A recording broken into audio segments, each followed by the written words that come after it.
lovely souls.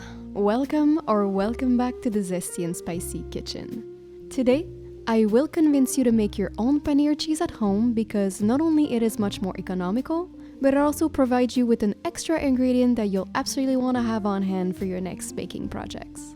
If you are looking into dabbling in cheese making, paneer is a perfect place to start. For today's recipe, you'll only need 2 or 3 ingredients, and it should take you no more than an hour from start to finish. Paneer is extremely versatile and a great source of protein if you're on a vegetarian diet that allows animal products. Obviously, using the best quality milk to make your paneer is crucial, but I can assure you that it's worth the extra trouble of sourcing the best milk you can. On this, are you getting hungry yet? Let's get started! First, let's go over the basics of cheese making. We want to work in a non-reactive pot, aka stainless steel, and have a thermometer nearby. All types of cheese start with 2 ingredients: high-quality milk with the highest fat content, and a solution to curdle the milk once it gets to the desired temperature.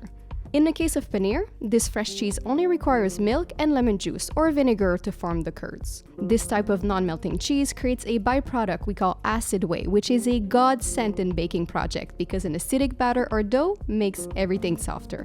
More on that on future video, but remember, don't get rid of the whey.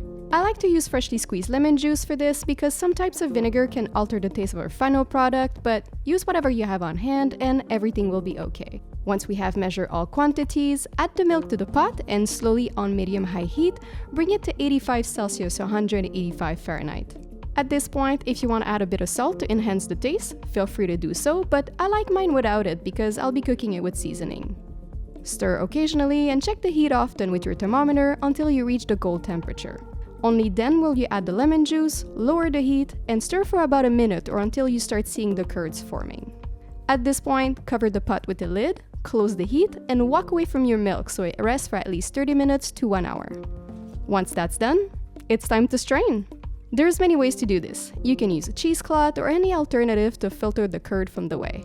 I like to use this tofu making device to squeeze out any remaining liquid and make a beautiful rectangular block. Remember, do not get rid of the whey. I repeat, do not get rid of that whey.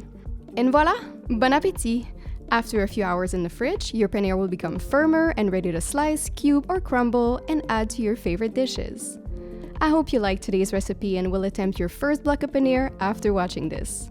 If you enjoyed today's episode and you would like to see more, don't forget to like, subscribe, and hit that notification bell, and I'm going to catch you in my next one. Bye!